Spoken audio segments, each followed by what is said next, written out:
"Enjoy your rotten wood," posted by Darkalter 2000. Back in the early 2000s, my mother, 40, female, worked as a cleaner for a couple of places and took me, a 13-year-old male, with her to help. One place we worked for was the only real estate place in town. We cleaned up before the people who worked there got in. When I started there, it was small and somewhat dirty. Old smelly cubicle partitions and faded brown off-color walls, ingrained dirt in the linoleum. We cleaned and I literally couldn't tell the difference after we were done, except the mirror in the washroom not having any spots on it and the floor being wet from the fresh mopping. Then the town started becoming a cottage town, and it's decided that they'll move to a nicer place. Cottagers might find the griminess a little off-putting. New place had a bit more space, brand new blue cubicle partitions, newly painted walls that still smelled the first day I cleaned in there, and a cheap hardwood panel floor. That floor was a bit of a problem.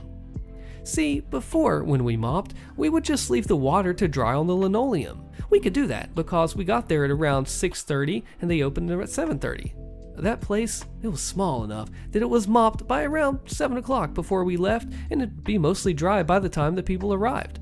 If we did the same thing for this cheap wood floor, my mother was worried that we would have water seep into the cracks between the wood panels and rot them.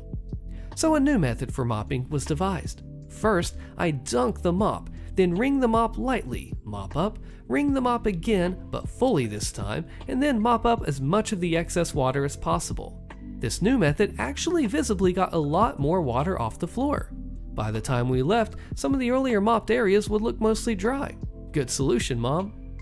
Couple weeks into the new place, my mother gets contacted by the manager and a new order comes in that we are not to dry the floor. I asked if she explained why we dried it, and she had.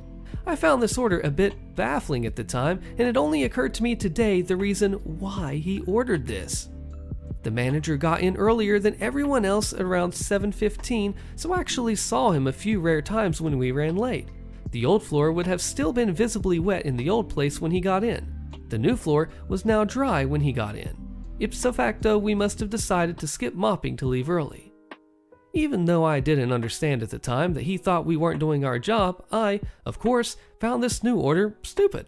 I thought, well, he wants the floors wet when he gets in? Fine. Cue malicious compliance. You see, I did the mopping while my mom cleaned the washroom because I was a young strapping lad and she was Mom, so I did what she said. I now had a standing order from the boss to leave a wet floor, and by gum, it was gonna be sopping. From that day forth, not only did I not dry the floor, I now didn't even wring the mop after dunking it. I dipped it in the water and just let that water slop off the mop as I pulled it directly out of the bucket. There was no way this was going to dry before he got in. Probably not for an hour after he got in either. 2 weeks after I started doing this, lo and behold, the wood paneling is already starting to separate at the seams.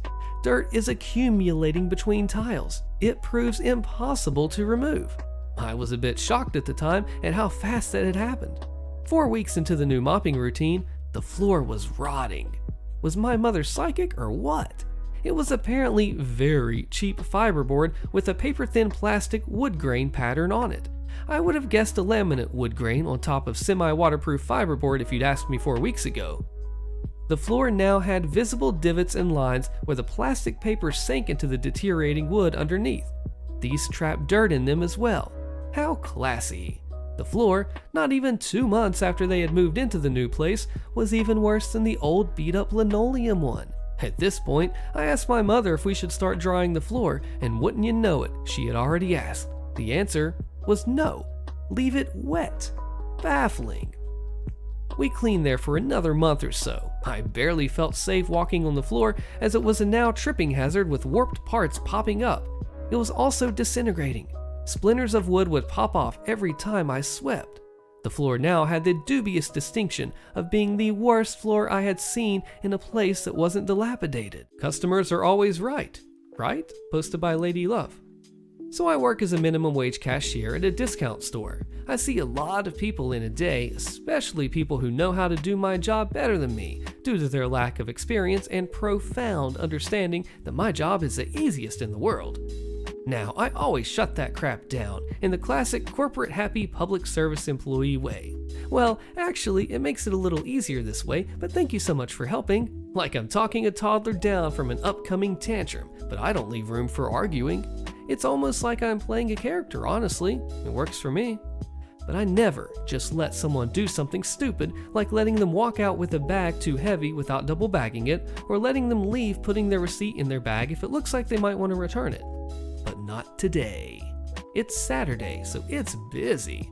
All day, as I would finally get a minute to get my other work done, someone would come up taking forever to consider the impulse buys while I'm stuck waiting for them at the register getting nothing done. This woman did that, but twice. She got up there, pondered for a minute, got a line behind her, and decided to go look at something else. I'm stuck with this line till just before she gets back and ponders again before finally getting to me. She's your average-looking middle-aged soccer mom, but already she's getting on my nerves. But hey, it's Saturday. Every customer gets on my nerves, so whatever. She's got a lot of larger but lightweight items with some smaller items like bags of candy and socks. So I'm getting half of it in one large bag, half of it in another large bag. So I go to get the second bag, handing her the first one when she goes, "No, I don't want a lot of bags. You can fit the rest in there. It's fine. You should ask before getting more bags. It's your job to do things how the customers want and ask. Otherwise, you should just know to do one bag if you can. It's wasteful. I only want one bag." And I thought to myself, oh wow, it sounds like she's never done retail a day in her life. She must know what she's doing. Now, it's also worth noting that she had a few heavier items, not many, but a few. They were glass jars of sauces with lots of pigment and staining properties. It's also worth mentioning that she was getting some chips that came in bags with pointy, sharper edges that eat bags for breakfast. The bag gets too heavy and they press into the sides at any angle, and that bag's toast. It's also worth mentioning that she was getting several white clothes made of very stainable material. Nice clothes. She said they were for an important party she had to go to that night, bragging. Normally, I would double bag, which would keep the sharp corners in check. But she was right. She only wanted one bag, so that must be all she needs. So I get the glass jars in with the clothes, nested in there nicely spaced out where they wouldn't hit each other with clothes between them, and the bags on top spread around the top so it was easier to lift the bag, just like she wanted. That dang bag was already looking like it would bust wide open any second when she took it from the counter. Luckily, a line hadn't formed behind her, yet. Just someone looking at the impulse buys over, so I couldn't really step away, but nothing to do but watch where I had a clear view of that parking lot. I watched as she struggled out the two front doors, no automatic, got 1/4 of the way to her car when the bag burst. Glass and sauce everywhere. Sad, like she had $15 worth, about 5 jars. She struggled to force them back into the bag, hoping she could at least pile them in her arms with the bag holding it together, trying not to cut herself on the glass that she had wrapped up. It broke some more. She tried to salvage it and balance it back up. Failed. Gave up. Grabbed as much of an armful as she could. She had to take like 5 trips with her blouse and pants ruined. Maybe after over a year and a half of cashiering nearly every day, I know what I'm doing? Shocker. Promise kept. My sister, Jen, married right out of college and had 5 kids with her husband, Chris, over the next 8 years. He preferred that she stay home with the kids. She wanted to work, but accepted that life took her in a different direction. She cared for the house and kids, and he worked long hours to comfortably support the family. Chris's employer held a black tie dinner and event annually until 2020. Chris always attended alone, insisting that Jen needed to stay home to take care of the kids. The employer resumed the black tie events last year. My nieces and nephews then ranged from 7 to 16 years old and could stay by themselves a few hours. But Jen asked me to pick up her daughter from an activity and help with dinner on the night of the event. No problem. Jen told Chris she had everything arranged for the kids and she was excited to go to the event. Chris said he'd rather go alone because she had put on some weight and wouldn't be able to lose it in time to look good at a formal event, but they can go next year if she tries to get back into shape. My sister called me in tears to cancel our plans. She was shocked that Chris didn't want to be seen with her. I'm not shaming anyone for their weight, but Chris has to be bordering on clinically obese and blamed the extra weight on work stress. Meanwhile, my sister was 6 pounds overweight according to the BMI chart, and she's a natural beauty. Chris wanted her to lose 30 to 40 pounds to look good enough in formal attire. Jen politely declined my offer to castrate Chris and asked that I not discuss this with our family. I reluctantly agreed, but suggested marriage counseling because nothing about that was acceptable. Jen promised Chris that she would lose weight and attend the next year's event. She made an effort to eat healthier and worked out nightly after the kids were settled. She said that Chris was impressed with her determination and loved that she was taking his advice. At our family gatherings, he was more affectionate with her and bragged that she had been losing weight and trying to look her best for him. I bit my tongue so hard that I tasted blood. About 6 months later, the same week that Jen had reached her personal weight loss goal, she took her kids to our parents' house and quietly filed for divorce. I later found out that Chris had refused to entertain even a conversation about marriage counseling, berated Jen in front of the kids, accused her of having affairs in the limited alone time she had to run errands for the family or get a haircut, and privately and publicly often joked that she was stuck with him because no one else would want an unskilled, unemployed 40-something mother of 5. Apparently, his demand of weight loss was the straw that broke the camel's back. Jen is now employed at a job she enjoys and spends tons of quality time with her kids. Chris sees him about 1 weekend a month because his work is too demanding to take care of the younger ones alone more frequently. The older two don't go to his house anymore because they say he leaves them to take care for their younger siblings.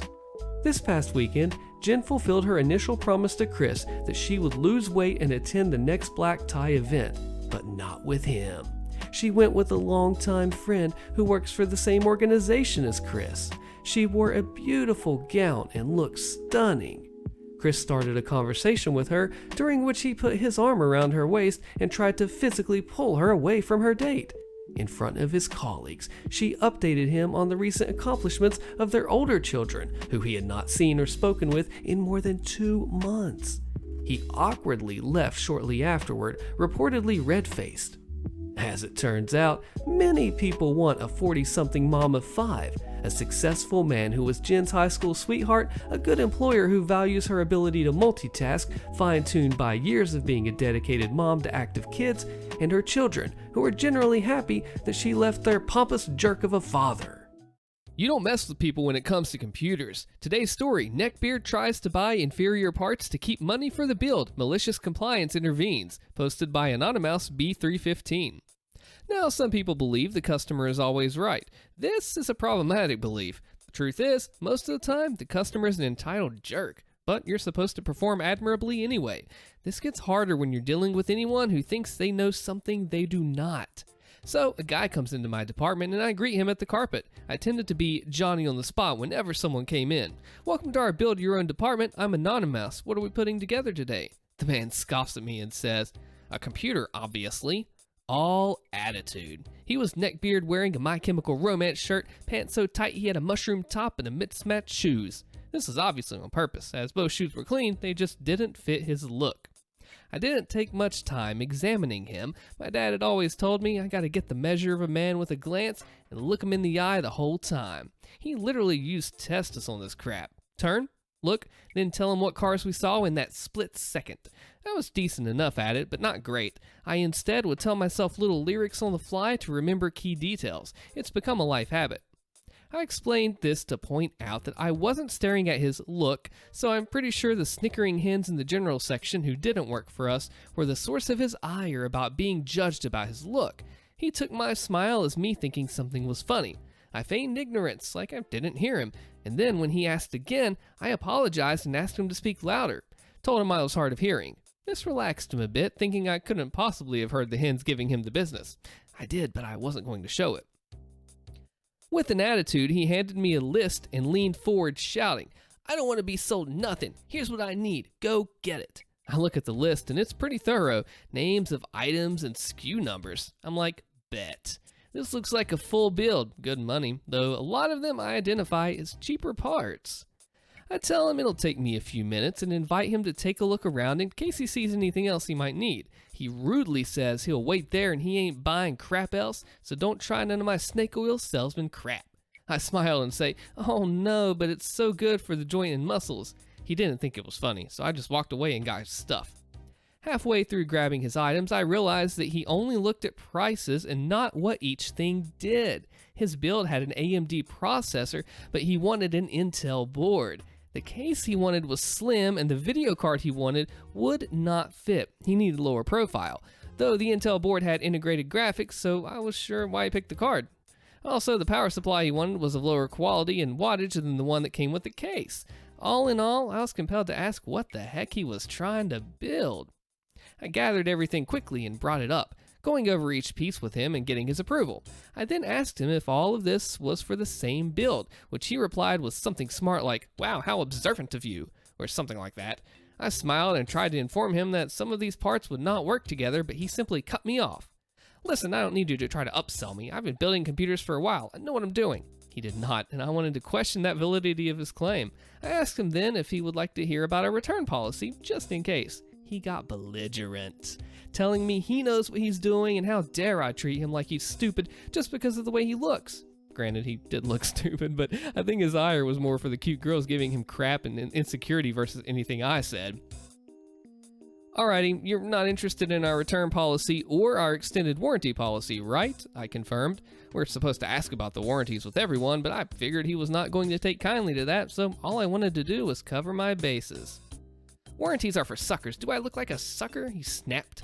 Yes, he did, but I wasn't going to say that. I just smiled at him and asked if I could double check his list to see if I got everything. I whipped up my phone and took a picture of everything along with the list. I knew most of this was coming back. And I let him go about his day. I didn't even sticker it. I knew what was coming. 2 days later, Neckbeard shows back up, muffin top, 2 different pairs of shoes, and an anime shirt that made Goku look like he has a fisheye head. He looked embarrassed and angry. He had with him someone who I at first thought was his girlfriend, a little Latino woman who I was certain was either blind or a gold digger, but turned out to be his sister. Absolutely no resemblance. She was friendly and told me she was trying to build a gaming computer to play Crysis. I was a little incredulous, young, and to be honest, at that time, didn't think that girls played games like that. So I turned to him and said, Crysis, and he shrugged. Little lady stepped up and reiterated herself with a bit of friendly mocking because she knew what I was thinking. Apparently, she got crap for being a gamer girl. I just shrugged and told the truth. There was no way in heck that previous build was going to play Crysis very well. The brother, whom I'm going to call Neckbeard from here on out, had an attitude. He said yeah, and handed me another list, this one similar to before.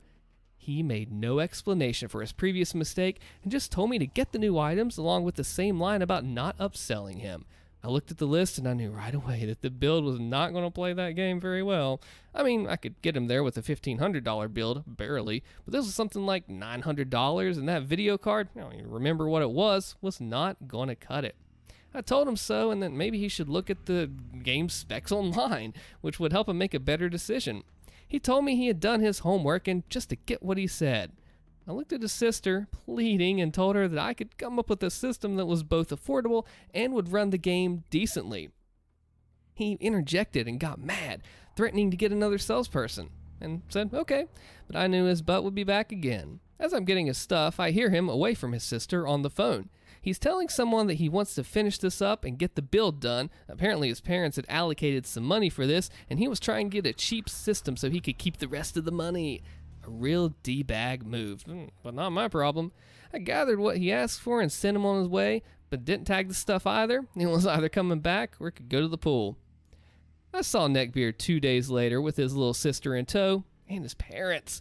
He was not dressed like a disaster that day. His parents did all the talking. There was no list. They told me that they trusted their son to get this done because he was good with computers, but the game wasn't working properly, and they were trying to get everything together for their daughter's birthday, which had apparently passed after the first time I met Neckbeard. The parents then told me they only had $3,000 to spend on this computer. They looked up the average price of high-end gaming rigs and wanted to buy an Alienware, but they were convinced to buy their son to build it themselves, possibly so he can control what they spent. $3,000? This man was trying to snake his parents out of like $2,000 with these crappy builds. They told me to put together something that would work, and I smiled at Neckbeard and said, "What's a $3,000 limit?" They confirmed, and I grinned. Cue malicious compliance. I tell them I can definitely do that and ask if they want to come with me and discuss each part piece by piece and why I think they need it for their game. I go with them and I build a $3,000 system.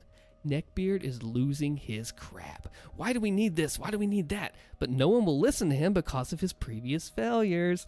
I built a system that I'd be proud to own and got it around 2700 and then explained the warranty and how they could have us build it and have parts and labor on that warranty. And of course they took it. Neckbeard was PO'd because we went a little over, and I even talked his parents into getting a boss monitor for the game. These I certainly stickered. If Neckbeard hadn't been such a jerk, I'd have built him the system that could play the game, and he would have been able to go about his fiendish plan and keep his parents' change. Instead, he got nothing, and his sister got a build that she loved, and a case that she apparently had always wanted, a white Antec with purple fans. Moral of the story, don't be a jerk to your salesman. Tell them what you want and need, and they'll accommodate most times, or at the very least, know what the heck you're doing. If he'd known computers like he'd claimed, this wouldn't have been an issue. Either way, I'm glad things didn't work out for him. And this time, there were no returns. You Made Me Erase the Computer by LDoctor52. I worked for a company for 3 years and it was awful. Unethical thieves, so getting crap canned was the best thing to happen. I was going to move on anyway. I'm told I'm being let go. Pandemic, sales, blah blah. Before I leave, I have to go to HR for an exit interview. While in there, I have to take out my tablet and wipe it. Set it back to factory settings per HR. I confirmed they wanted this. Confirmed. Okay, done. Today, 6 months after being canned, I get a call from the new sales manager asking me what happened, where the files went. It was back to factory settings. They can't recover important documents and on and on. I'm laughing as he's going on and on. I said, "Jim, I erased everything. I erased everything like you asked and HR directed me to do." Jim chimes in. "They did make you reset it, didn't they?" I confirm. "We can't get access to any of the files. There's something wrong with our backup. The rep that's taking your place has no info." Yeah. As Jerry Seinfeld would say, that's a shame. As an edit, I like Jim and was disappointed that I couldn't work with him. We shoot the breeze for a bit and he confirms it's really bad at the former company. The Titanic has hit the iceberg. Grounded because of my grades? No problem. Posted by Naramix. When I was in the 8th grade, my dad got my midterm report that said I had an F in math class. Dad told me I was grounded until the end of the month. So, no phone, no TV, no computer? That's right. Until the end of the month? Exactly. Okay. The next day, my dad found me on the computer playing games. "What the heck are you doing? Didn't I say you were grounded?" I smiled and nodded. "Yeah, until the end of the month." End of the month was yesterday. Today's the 1st. Dad called me smart and threatened to ground me longer. In the end, I spent about a week reading books and listening to music, and my punishment was forgotten about.